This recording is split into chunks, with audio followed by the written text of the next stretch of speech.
The Artist in Residence program is a program that we've started to try to increase artists' access to affordable space ownership, but also to really try to engage artists in a much more meaningful way in neighborhood revitalization.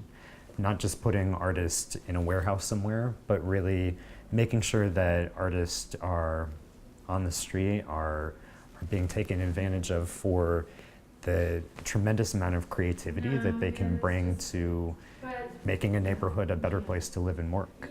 Well, this has actually been a featured area for a lot of art shows in the past. Here at this Zoller building, there's been a lot of various pop-up events. And we would always come over here and just notice this underused space just with like kind of a makeshift fire pit and a few little activities, but it was just really underused. And when you would go outside, it was just completely covered in like debris, tons of overgrown plants and trees, and just really wasn't even visible. So it was kind of like this little secret space on the street that no one knew about or even used. So my idea was really to take this previous sculpture garden that I started to hear about when I started asking questions about the space. I did find out that it was once a garden and it was active and they had things and sculptures in it. My idea was just to kind of bring that back and clean up the space and just make it more visible because as everyone knows, this side of the street here kind of gets lost. The only operating business is Blue Arrow Records, No Problem Printing, and the Boardwalk.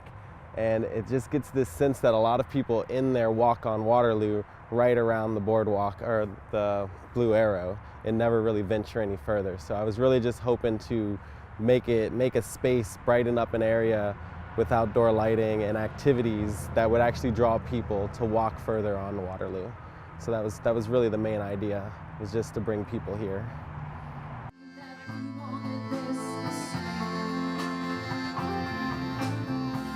I lived in an apartment building for a long time and never thought that you could actually put your own personal touch in a rented space. So I like to have these workshops that show people how to decorate their yards, how to decorate their steps, whatever things that they have outside, just a way to put a nice little planter or any type of life onto their space to make it look a little better and please their living area. So we're gonna be doing that all throughout this season with a group of succulent training workshops, birdhouse workshops. A lot of people don't realize you could just put a small little birdhouse on your balcony or in your space and it's just going to bring a lot more activity to your yard. Collingwood Rising is really about going into specific vacant properties, having community vetting of what types of assets people would like to see at those properties, and doing those conversions in a very short time frame. So you have this 1 year turnaround of several properties. And opposite that, also funding a number of different artists and arts organizations to be doing things that raise visibility of this idea, really trying to educate people and empower people to think about vacancy as an asset for reimagining where they live. Featherweight was born out of the grant proposal, which was the first wave of them, which was I think all the way back in maybe May or June. So my basic proposal was I wanted to do a sewing / jewelry workshop space that would also be my studio space. So it would be kind of like this cool interactive kind of space where I could be working, have the door open, and if people are coming down the street, they come in and be like, "Oh, cool! What's going on in here? Or what are you working on?" And also, I was going to be teaching a couple workshops a week with high school kids in the space.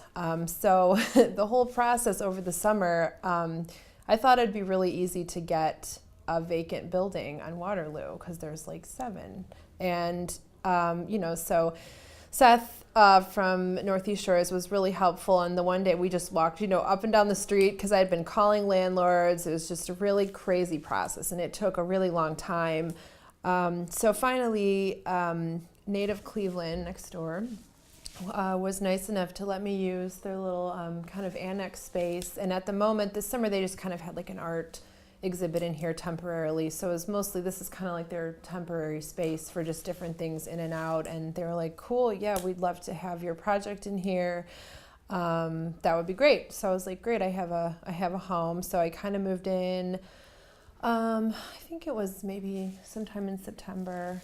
And I had already started actually taking my workshop to Collinwood High School. So I took all my crazy jewelry supplies and feathers and everything, hence the name Featherweight, and took it to Collinwood High School, taught several workshops with the kids there. And then we were going to have the grand opening in the space, which that was in October 20th. And you know, we had like some neighborhood people came out. I did have a few students here, some family members, friends from the neighborhood came, and we had all the students work on the wall and pictures and everything. So it kind of morphed into something that wasn't my original plan, but it ended up working out really cool because I'm still in touch with Collinwood High School's fashion program, and I'd really like to continue to work with them. With the Artists in Residence program, I was responsible for receiving the actual applications. So when the artists would fill out applications, if they wanted to bring them in physically, I would be here to receive the applications. I was responsible for coding the applications because you have to give an applicant a number because the grant panel can't see the name of the applicant. They can only judge by the application and the project and not the specific person. So I was responsible for coding that. I would get in contact with the applicants to let them know that we had indeed received their application. I had to contact or help Seth Beatty contact panel members and try to recruit panel members to judge the applications and the projects. And once they picked the artists that won the grant, I would also be responsible for contacting them and letting them know that they received the grant and to schedule them for an orientation. The grant, I've never done anything with a grant process before. I know that this one was cool because there was really, very specific guidelines of what you could apply for, which helped me because I could narrow down kind of my thought process on what I wanted to do. And obviously I live in North Collinwood. I was like, I have to do this because I live here, I work here, and this summer slowed down for me freelance-wise in the theater world. I've really not a lot to do, and if anything, I'm like, well, it could be it could be a paycheck for the summer and kind of help me get more supplies.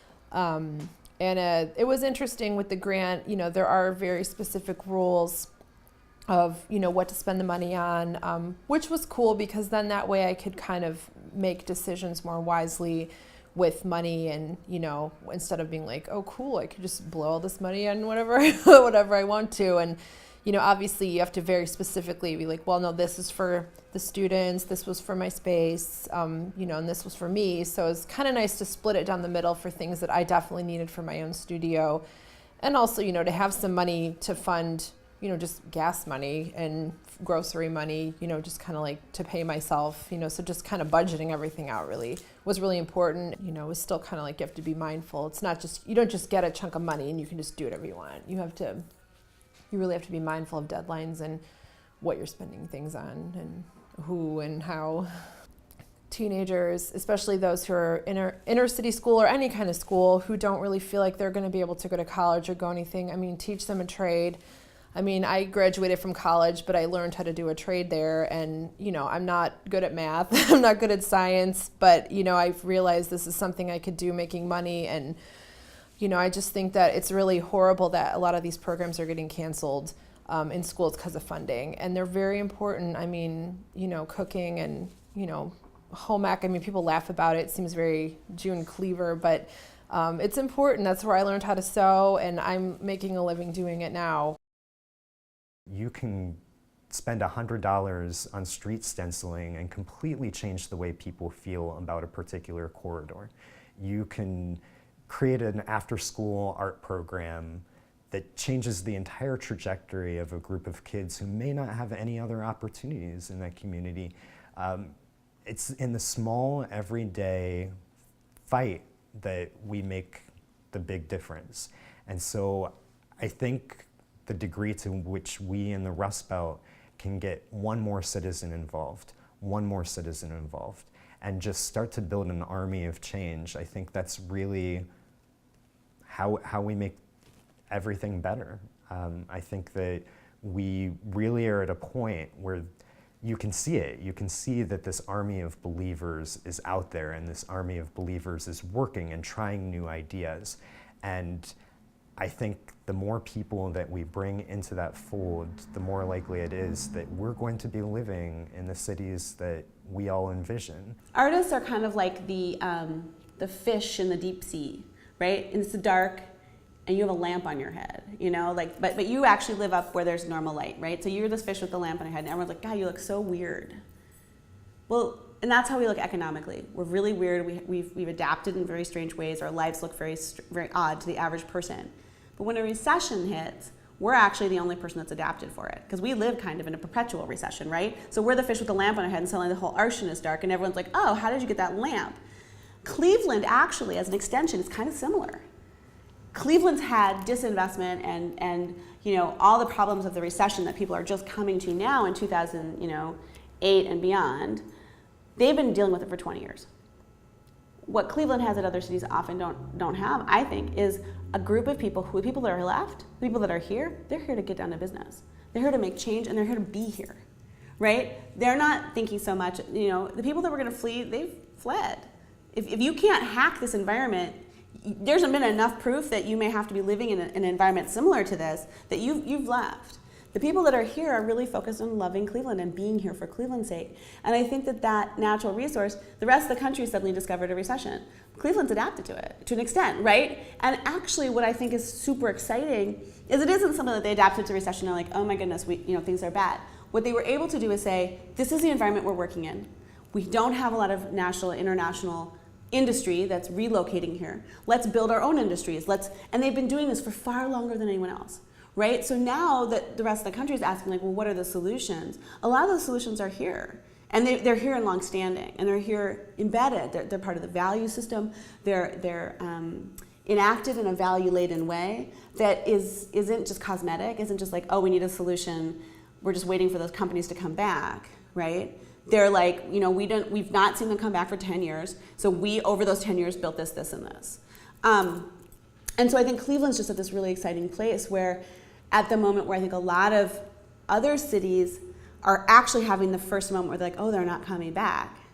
Cleveland doesn't even have to think about that. Cleveland's like, this is the solutions we've built, we're just moving forward.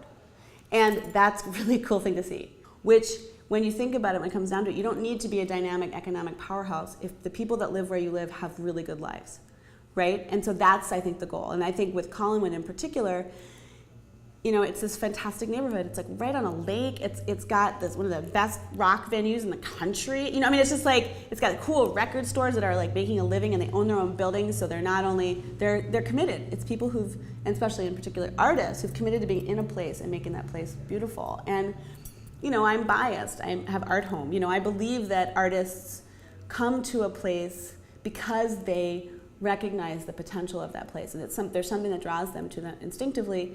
And what they're good at is building on that instinctive practice of making something better and more creative. And they bring that naturally. They bring that to their work, but they also bring that to the places where they live.